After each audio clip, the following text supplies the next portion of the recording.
Hello మామ, ఈరోజు అయితే మనం సీఎం చంద్రబాబు నాయుడు గారు కండక్ట్ చేస్తున్న యోగాంధ్రకి అయితే స్టార్ట్ అయిపోయాం. ఈ ప్రోగ్రామ్ లో school students, college students, job holders ఇంకా చాలా మంది పార్టిసిపేట్ చేశారు మామ.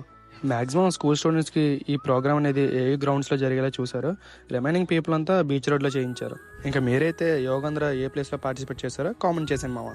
గవర్నమెంట్ అయితే చాలా బస్సులు ప్రొవైడ్ చేసింది మామ. చాలా దూరం నుంచి వచ్చారు. ఇంక ఈ వీడియోలో కనిపిస్తున్న వీళ్ళందరూ యోగాంధ్ర కోసం వచ్చిన వైజాగ్ వాలంటీర్స్ మామ. ఇంక ఇలా మీటింగ్ అయిన తర్వాత భోజనాలు అయితే స్టార్ట్ అయిపోయామా. ఈ భోజనం తినగానే నాకు ఫస్ట్ గుర్తొచ్చింది నా స్కూల్ డేస్ మామ. ఎందుకంటే ఈ ఫుడ్ ప్రొవైడ్ చేసింది అక్షయ పాత్ర ఫౌండేషన్ వాళ్ళు.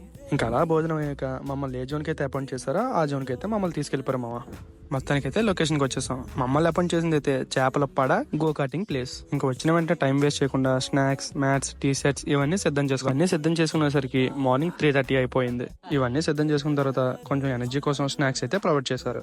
ఇంకా అలా 4:30 అయిందో లేదో యోగాంధ్రలో పార్టిసిపేట్ చేయడానికి అందరూ వచ్చేసారు.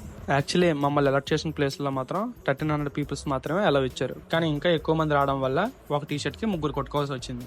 ఎంత క్రౌడ్ వచ్చినా సరే వైజాగ్ వాలంటీర్స్ ఇనిషియేట్ తీసుకుని చాలా బాగా మేనేజ్ చేశారు. ఈ విషయంలో మాత్రం నేను వైజాగ్ వాలంటీర్స్ ని చాలా బాగా అప్రిషియేట్ చేస్తాను. ఎందుకంటే నేను కూడా అందులో ఉన్నా కదా మామ. మొత్తానికి యోగాని అయితే చాలా సక్సెస్ఫుల్ గా ఇనాగ్రేట్ చేశారు మామ.